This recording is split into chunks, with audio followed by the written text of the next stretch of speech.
Entrevista al Papa Francisco, publicada el 1 de noviembre de 2020. En ocasión del centenario de la presencia de la representación diplomática de la Santa Sede, Nunciatura Apostólica, en Serbia, el Papa Francisco ha concedido una entrevista exclusiva al diario Política de Belgrado, el periódico más influyente en Serbia y el más antiguo de los Balcanes. Lectura dramatizada del texto. Santidad, han pasado más de 30 años desde la caída del muro de Berlín, pero parece que no hemos aprendido mucho de la historia. Aún se están construyendo muros y se fortalecen las divisiones materiales y espirituales. Da la impresión de que el conflicto entre los antiguos bloques se repite, pero al mismo tiempo están emergiendo nuevos centros de poder. En este momento la Iglesia Católica, especialmente en la obra de su predecesor Juan Pablo II, jugó un papel destacado en la descomposición de los dos bloques, que tenían una matriz ideológica. Hoy, sin embargo, los intereses económicos están en primer plano. Se favorece una cultura materialista que solo busca el bienestar personal en detrimento de la comunidad y de los pobres, y que se vuelven cada vez más pobres. En esta nueva situación local y mundial, ¿qué contribución puede hacer la Iglesia al bienestar integral de las personas y los pueblos? Contestación. En su pregunta, escuché la música del Concilio Vaticano II, que marcó sin lugar a dudas el accionar de mis predecesores y nos da el tono para nuestro accionar hoy. Los gozos y las esperanzas, las tristezas y las angustias de los hombres de nuestro tiempo, sobre todo de los pobres y de cuantos sufren, son a la vez gozos y esperanzas, tristezas y angustias de los discípulos de Cristo. Nada hay verdaderamente humano que no encuentre eco en su corazón. Los cristianos no podemos mirar para el costado y hacernos los distraídos de lo que pasa a nuestro alrededor. Es más, estamos llamados a ser prójimos de todos y de todas las situaciones en nombre de esa solidaridad que nace de la compasión del Señor. Él fue el primero en hacerse hermano y no le huyó a ninguna situación. Y nosotros queremos seguirlo, ser sus discípulos. Me gusta pensar que el cristiano en el mundo es una persona realista, muy realista, con el realismo del Evangelio. Por eso a cada generación le toca asumir y hacer suyos los logros, así como las limitaciones y los errores de cada época, para discernir cuál es el aporte fundamental que está llamada a dar. Los tiempos cambian, sin lugar a dudas, pero la misión nos sigue invitando a dar testimonio de nuestra esperanza. En nuestro contexto de pandemia, corremos la tentación de pensar la normalidad como una vuelta al pasado. Queremos volver a ordenar la casa en función de lo que ya vivíamos. Es la tentación de llorar las cebollas de Egipto que nos impide percibir una de las características fundamentales de la situación que atravesamos: que de una crisis no se sale igual. Podemos salir mejores o peores, pero nunca iguales. Las crisis tienen la capacidad de amplificar las injusticias existentes a las que nos habíamos acostumbrado y que podíamos inconscientemente justificar, así como también potenciar las mejores prácticas y reacciones entre nosotros.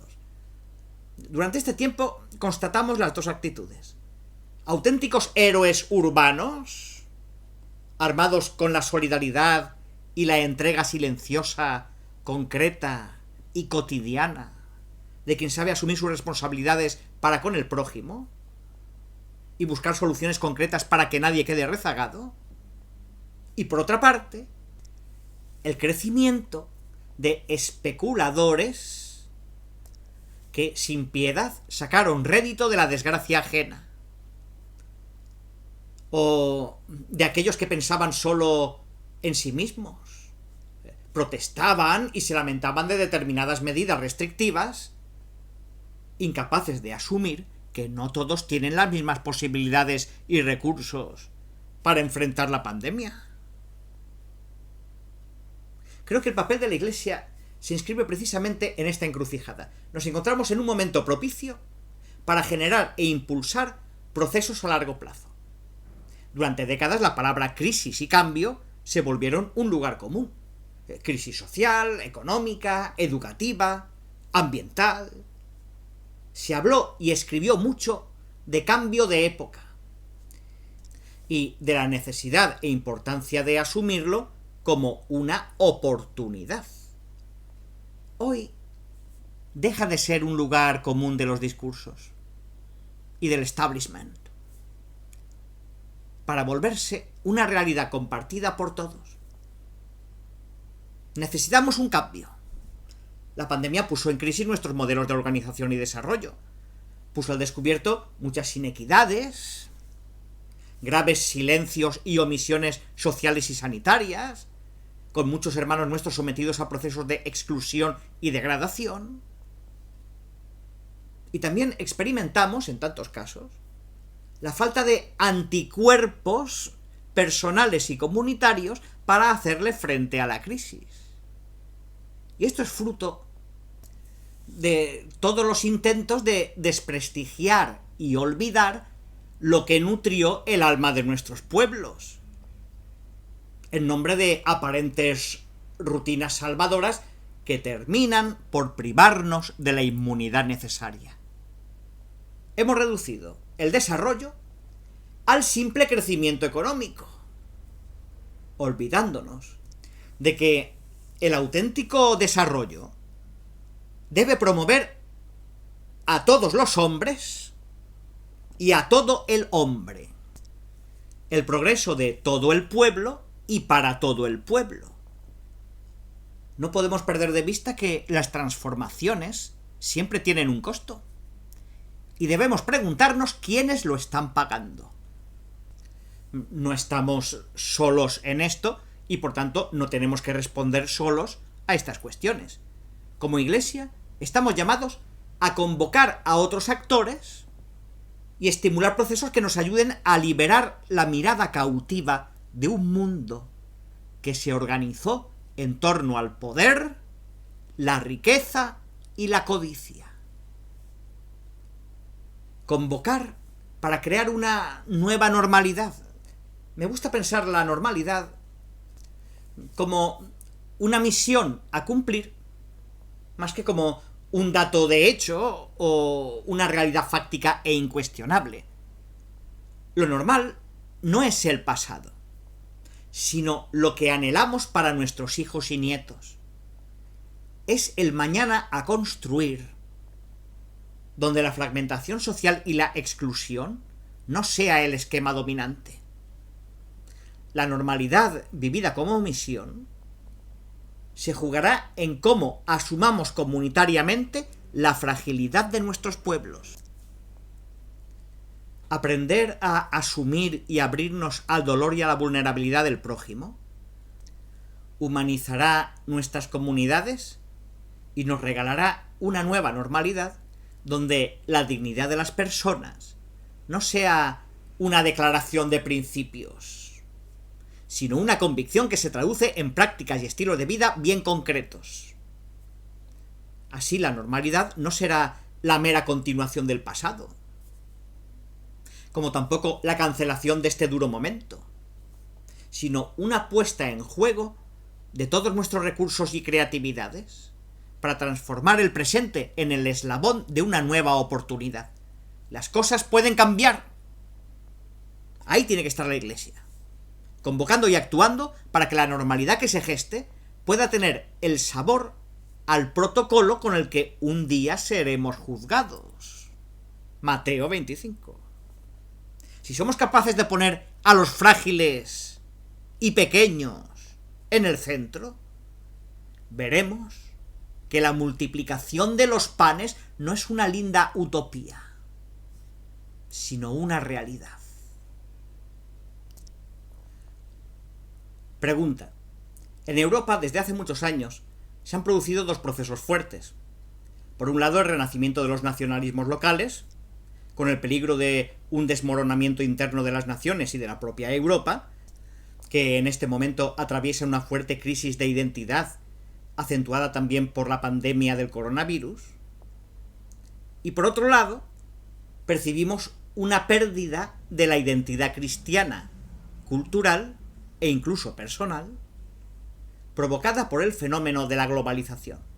Santidad, ¿cómo se puede salvaguardar la propia identidad nacional en un mundo globalizado sin caer en un nacionalismo que conduce a la división y pérdida de los valores universales? Respuesta. Muchos jóvenes se sienten hijos del fracaso y la desilusión.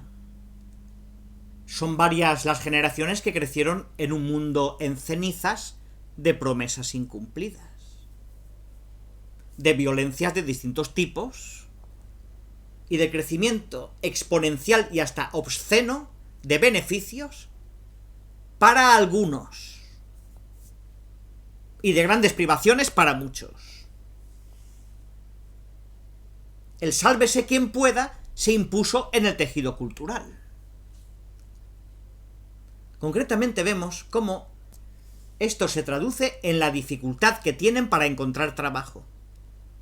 Sin trabajo, les privamos a ellos y a la sociedad toda de la capacidad transformadora y de la oportunidad de sentirse activos protagonistas de un futuro que nos involucra y necesita a todos. Una cultura se vuelve estéril cuando no logra abrir espacios para que las generaciones más jóvenes se desarrollen por medio de la acción y del trabajo. Excluir a los jóvenes del mercado laboral es obligarlos a vivir al margen de las soluciones del mañana. En ellos vive hoy el mañana de nuestros pueblos. No podemos dejarlos afuera. En un contexto como este, es difícil sostener a largo plazo las grandes ilusiones y proyectos. Y por el contrario, es muy fácil quedarse encandilados con respuestas inmediatas que brindan una aparente pero falsa seguridad y protección, aunque hipotequen la vida. ¿Cuántos grupos utilizaron estos fenómenos para generar enfrentamientos estériles, inclusive en el interior de un mismo pueblo? Hogares resquebrajados por un sistema económico que no tiene como prioridad las personas y el bien común. La propuesta de un ideal humano sometido a la dictadura del utilitarismo y la apariencia poblará con propuestas que parecen bellas, pero solamente dejará apatía y soledad. Sutilmente se instala así un manto de orfandad social, comunitaria y espiritual. Jóvenes y adultos sin referencias, sin hogar, sin comunidad. Es interesante notar hoy cómo, en muchos casos, las referencias o las pertenencias se encuentran solamente en la red o en la nube, a la intemperie del primer estafador. Terreno fecundo para el crecimiento de los populismos e integrismos, como usted bien señaló. Esta falta de pertenencia termina por erosionar el espacio público, que es la capacidad que tenemos de tener en nosotros algo en común. Sin el nosotros de un pueblo, de una familia, de una ciudad, de un futuro soñado y labrado en común, todo será más conflictivo y fragmentado. Por eso mi insistencia de volver a las raíces, al rico patrimonio histórico, cultural y espiritual que cada tierra supo gestar. Ahí se encuentra un antídoto natural y cultural a los nacionalismos y a todos los procesos de fragmentación y enfrentamiento. Ustedes conocen bien los sufrimientos de los conflictos bélicos del pasado reciente, que provocaron graves heridas que todavía necesitan cicatrizar. Salvaguardar la memoria de nuestros pueblos es salvaguardar el futuro. No para quedarse anclados en el pasado, sino para mirar con valentía el presente y con esperanza el futuro. No para imitar o repetir gestas pasadas, sino para encontrar el espíritu que permitió a nuestros pueblos volver a ponerse de pie. En mi viaje a Rumanía, cuando iba al encuentro de las familias, vi desde el papamóvil una anciana que, alzando a su nieto en brazos, con una sonrisa cómplice y una mirada orgullosa, decía con sus ojos: «Mire, ahora puedo soñar». Los ancianos sueñan cuando ven crecer a sus nietos. Y los nietos pueden tener grandes horizontes cuando toman las raíces de sus abuelos. Porque las raíces no son anclas que nos atan a otras épocas, sino que son un punto de arraigo que nos permite desarrollarnos y responder a los nuevos desafíos. Si tuviéramos la valentía de escuchar a nuestros ancianos, si los dejáramos hablar sin juzgarlos apresuradamente, descubriríamos historias hermosas, hechas de sacrificios, lucha cotidiana, esperanzas y también desilusiones que se hilvanaron en el ingenio que tuvieron para salir adelante. Claro, esto requiere tiempo. Acercarse lentamente para aprender a valorar el tesoro que muchas veces dejamos herrumbrarse en el olvido. Abrirnos al pasado para aprender que no todos los tiempos fueron favorables ni propicios. Grandes épocas de carestía y dolor no impidieron que cada tiempo fuera capaz de fructificar. Lo último que debemos hacer es atrincherarnos a la defensiva y lamentarnos por cómo van las cosas. Dejemos que sea el profeta el que nos lo recuerde. Joel 3:1. Después de esto, yo derramaré mi espíritu sobre todos los hombres. Sus hijos y sus hijas profetizarán. Sus ancianos tendrán sueños proféticos y sus jóvenes verán visiones.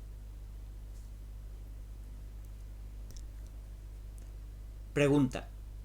Desde el inicio de su pontificado, ha propuesto el diálogo como una herramienta eficaz para la solución de los conflictos sociales, políticos, económicos, culturales y religiosos. No solo lo propuso, sino que lo convirtió en un estilo de vida con muchos gestos concretos en sus viajes y en encuentros con altas personalidades. Desafortunadamente, a veces uno tiene la impresión de que se trata de un monólogo o una conversación entre sordos. ¿Por qué el diálogo es tan importante para usted? ¿Y cómo podría ayudar a depurar las experiencias negativas heredadas de la historia y a gestionar situaciones nuevas y complejas a nivel personal, social y religioso? ¿Qué frutos cree que ha recogido hasta ahora? Respuesta. Usted habló de muros, de incomunicación y de división entre hermanos de un mismo pueblo divididos ideológicamente. Tenemos experiencia reciente de lo que esto significó y significa para poblaciones enteras que terminan por exponer a la violencia y al odio a muchos inocentes. Caemos con rapidez en la tentación de creer que el odio y la violencia son una manera rápida y eficaz para la resolución de conflictos. Y finalmente, lo único que terminan por generar es una espiral de mayor violencia. ¿Lo vemos en las redes sociales? El anonimato en el que muchos se esconden termina fomentando y amplificando estas actitudes. La injusticia nunca puede resolverse con prácticas injustas. En Fratelli Tutti quise señalar que las grandes transformaciones no son fabricadas en escritorios o despachos. Hay una arquitectura de la paz donde intervienen las diversas instituciones de la sociedad, cada una desde su competencia. Pero hay también una artesanía de la paz que nos involucra a todos. Ese es el lugar del diálogo, que implica dejar de lado los buenismos declaracionistas, a menudo vacíos y superfluos, para abrazar un futuro donde las diferencias sean reconocidas, valoradas y articuladas de manera tal que nadie se sienta desplazado. Hoy día no necesitamos de impresionantes monólogos que privilegien el bienestar de una comunidad sembrando miedo a los diferentes. Dialogar no implica cancelar o desconocer las diferencias, e inclusive las heridas que en el pasado se pudieron ocasionar. Por el contrario, dialogar es una manera consciente y humilde de asumir la historia, las injusticias, las diferencias y posicionarlas en vistas a un futuro donde las políticas de integrismos y división, los sistemas de ganancias insaciables y las tendencias ideológicas de odio no tengan la última palabra. Los conflictos no se resuelven en el olvido, o en la ignorancia, o en el borrón y cuenta nueva, sino en el diálogo que implica el reconocimiento del otro y la aceptación gozosa de que estamos invitados a ampliar la mirada para reconocer un bien mayor que nos beneficiará a todos.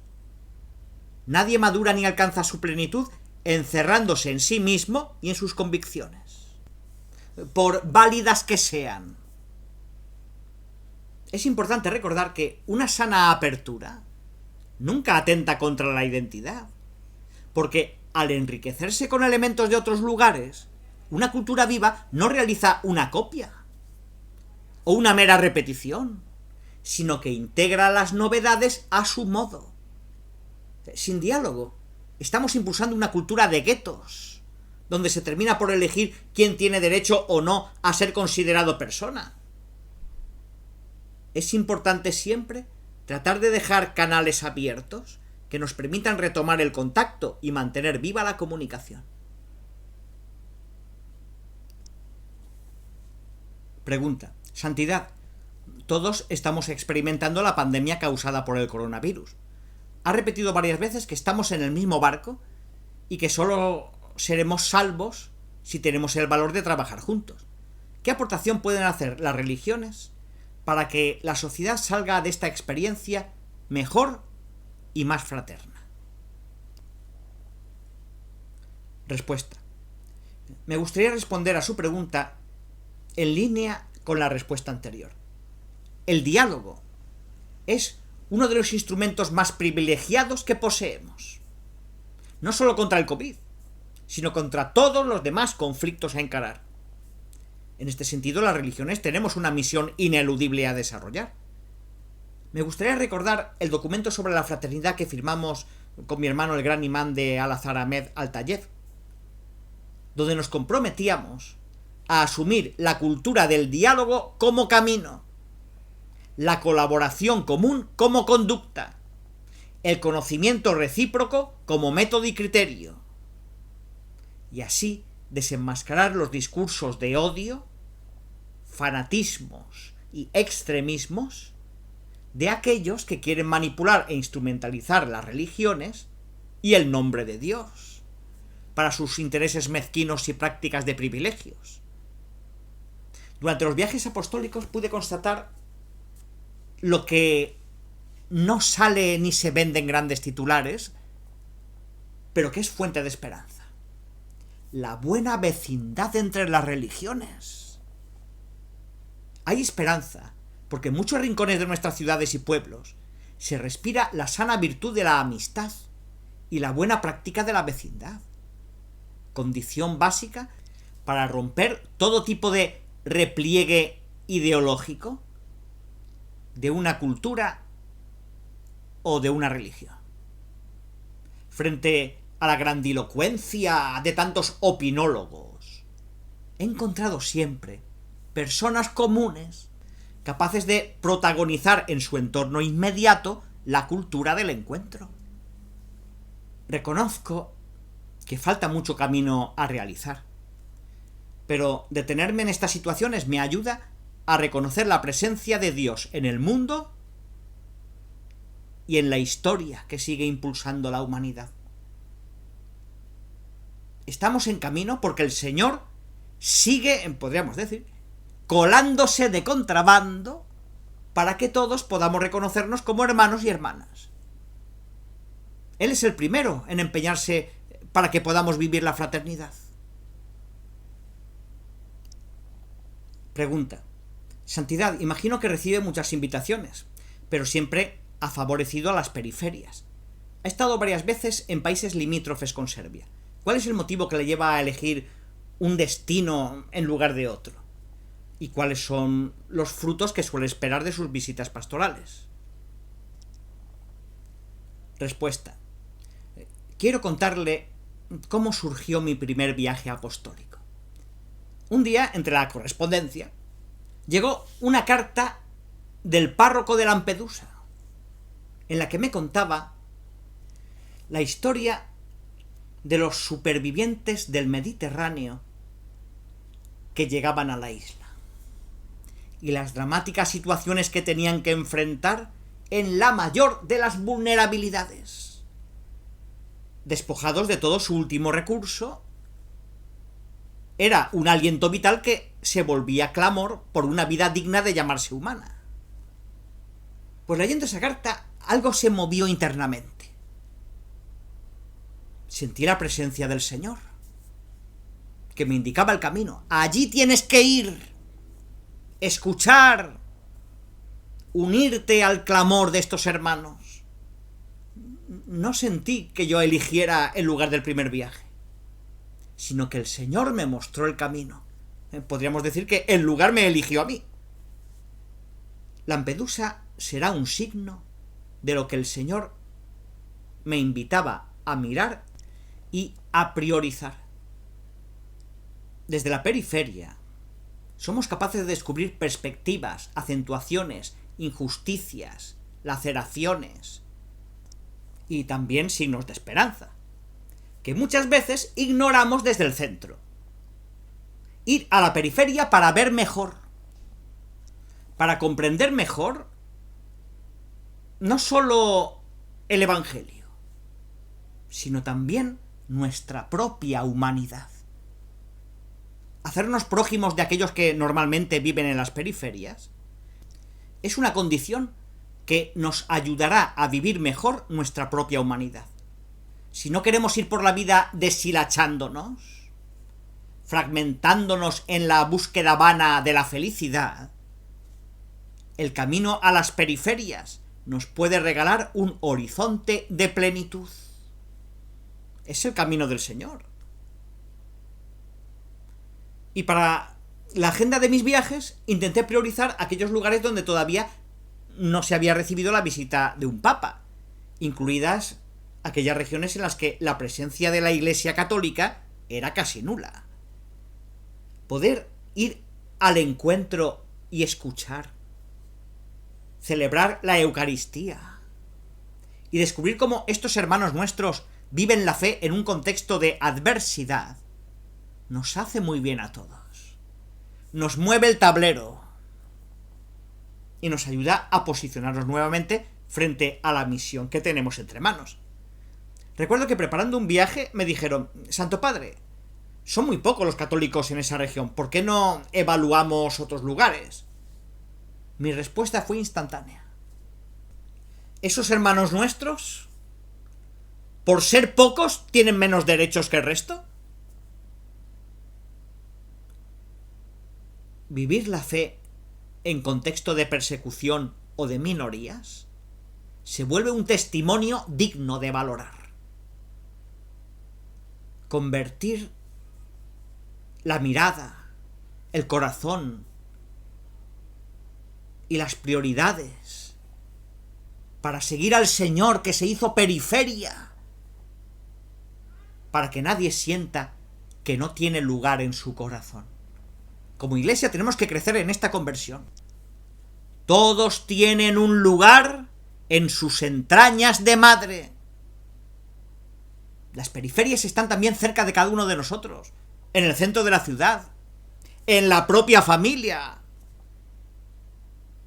Pienso en esos exiliados ocultos que por alguna discapacidad son tratados como cuerpos extraños en la sociedad. O en los ancianos, porque ya no son útiles y se los trata como una carga. En los migrantes, no pocas veces estigmatizados y utilizados como chivo expiatorio para justificar ideológicamente algunas políticas discriminatorias. En los viajes siempre intento ir a la prisión, a encontrarme con nuestros hermanos que están detenidos y con aquellos que tienen la tarea de acompañarlos. Me acuerdo que en Bolivia me presentaba ante ellos diciéndole: el que está ante vosotros es un hombre perdonado, un hombre que fue y es salvado de sus muchos pecados. Y así es como me presento. Lo mejor que podemos testimoniar con nuestra vida es que los cristianos somos hombres y mujeres encontrados y perdonados por Jesucristo, la misericordia del Padre. Y es Él quien nos impulsa siempre a ir más allá, para que a nadie le falte la caricia de este anuncio.